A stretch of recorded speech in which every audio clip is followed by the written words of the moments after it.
Doctor Who is a British science fiction television show which started back in 1963. With its 60th anniversary just around the corner, it's fair to say this show has touched a lot of people.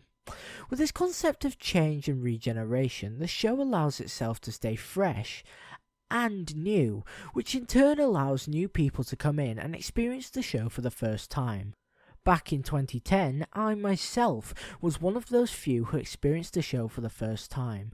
Watching David Tennant change into Matt Smith was genuinely jaw-dropping, and ever since then I've been hooked on what I think is the greatest science fiction show ever created.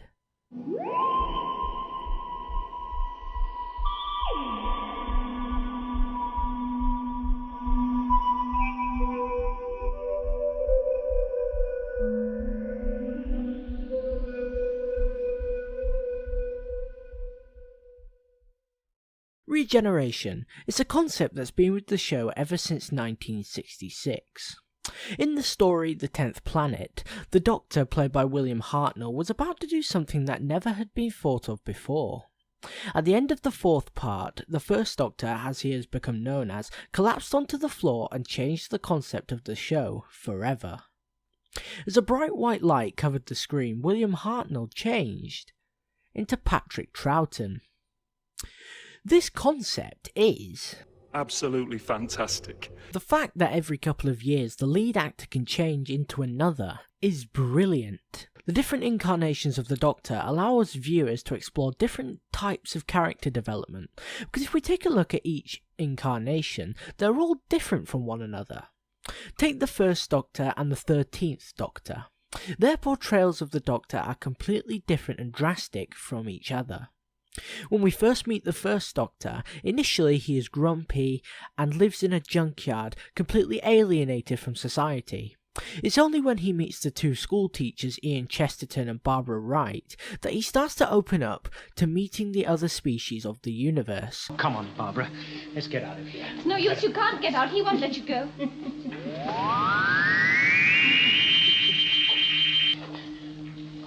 Which is it? Which control operates the door? I still think it's all an illusion. I know that free movement in time and space is a scientific dream I don't expect to find solved in a junkyard. Your arrogance is nearly as great as your ignorance. And by the end of his life, he was more open to sharing things about himself, as well as the wonders of the universe. Doctor, we were talking about Vicky. Yes, we were do you wondering think whether... Vicky could... Yes. I can see we've all reached the same decision. Now, I suggest we try and get the answer from the child, Well, Vicky, are you going to come with us? Oh, I'd like to. Yes, if you'll have me.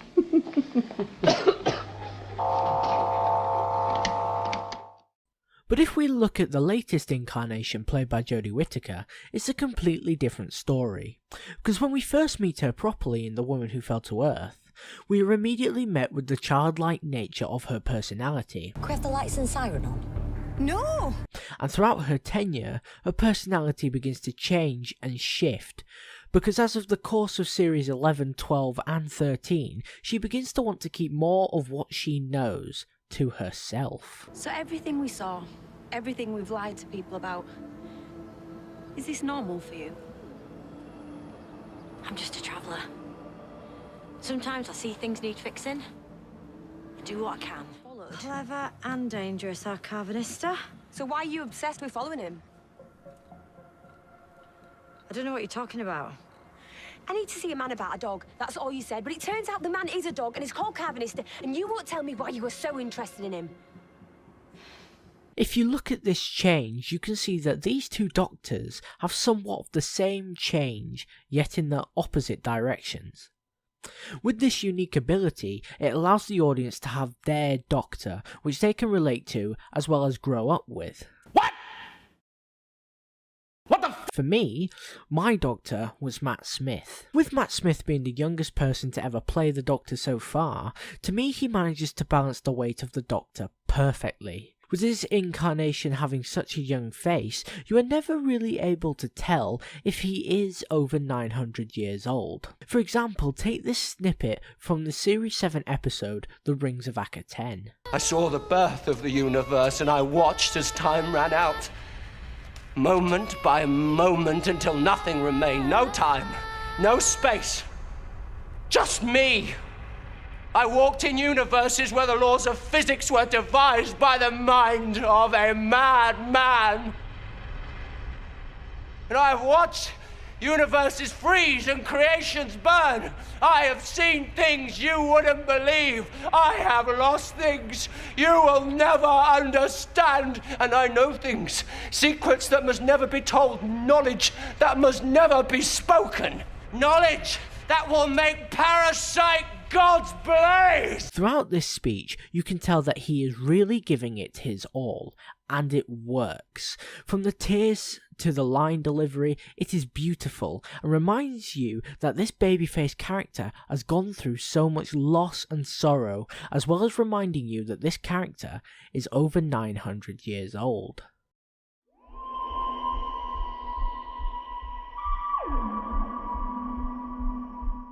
The Tardis, one of the most iconic science fiction vehicles of all time.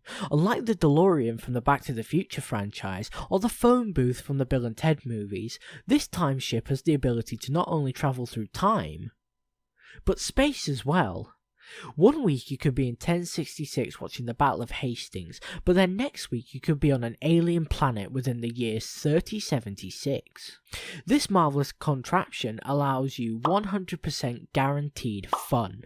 It also gives you the guaranteed satisfaction of an adventure, because as she states, You know, since we're talking with mouths, not really an opportunity that comes along very often, I just want to say, you have never been very reliable. And you have? You didn't always take me where I wanted to go. No, but I always took you where you needed to go. with this fact, it almost gives you a sense of relief that from once you start a series, you're in for one hell of a ride. Yes, every series isn't great and every story isn't up to scratch, but the point is, no matter what story you're watching or what series you're rewatching, you're guaranteed to have some sense of adventure, which has been provided by the Tardis. As well as being one of the most powerful ships within the universe, this ship has one unique quality over any other ship that I know of. Once landed, this ship can use a circuit known as a chameleon circuit. This circuit can allow the pilot to program in any shape that they think of. Hold on, pause. Why am I explaining this to you? I'll let him do it instead. It's camouflage. It's disguised as a police telephone box from 1963. Every time the TARDIS materializes in a new location, within the first nanosecond of landing, it analyzes its surroundings, calculates a 12-dimensional data map of everything within a 1,000-mile radius, and determines which outer shell would blend in best with the environment. And then it disguises itself as a police telephone box from 1963. Oh, why? It's probably a bit of a fault, actually. I've been meaning to...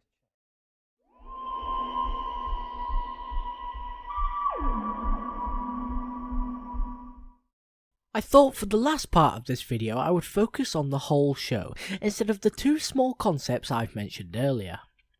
As mentioned, Doctor Who started in 1963 and was created by a man called Sidney Newman. The original idea for the show was that it was to be a science fiction television serial which would educate children about history or the future using science. With this, there was also one golden rule. No tin robots or BEMs. BEMs? Bug-eyed monsters. You can see this format if you watch the first ever episode, which is titled An Unearthly Child. Within this episode, the Doctor and co travel back in time to the Stone Age. Once there, they had to fight for their survival and escape the Cave of Skulls. You can see with this story that the writer, Anthony Coburn, was trying to teach the audience about what happened during the Stone Age and what people did to survive. This concept of Doctor Who being a purely educational show would be dropped within the following story, The Daleks. However, throughout the show's run, it still has had what we call pure historical episodes. Within these types of episodes, it would just purely focus on a famous figure throughout history or a famous time period. These could consist of Marco Polo, the Aztecs, or the Highlanders. But in 1965, another concept would be added to Doctor Who. This concept would be pseudo-historicals. This concept would usually be stories which are set in Earth's history, but have a dominant science fiction or science fantasy narrative. Take the classic 1965 story, The Time Meddler, for example. The setting is in 1066, on the eve of the Battle of Hastings, but instead of following the events of the history that's taking place, the story is redirected to the character of the meddling monk. Dennis Spooner, the writer of this serial, decided to take the focus off the main battle itself and put the focus onto what the monk's plan is and why he is trying to change what happened in history. With these types of stories and the fundamentals of the show in place, it allows viewers, young and old, to sit down and watch an exciting episode from either an educational standpoint or from an adventure standpoint.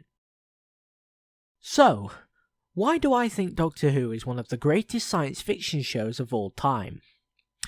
Well, because no matter what age you are, no matter which Doctor you grew up with, this show has fundamentally stayed the same for almost 60 years, and with a new Doctor on the way and a fresh reboot coming around the corner, I wonder what's next for the longest science fiction show in existence. If you like this video and want to see more videos like this on this channel, then please leave a like and consider subscribing, as it is free and you can always change your mind later. Also, if you have any suggestions on what videos I could make next, then please leave them in the comments section down below, as I would love to read them. With all that out of the way, I'll see you guys in the next video. Peace.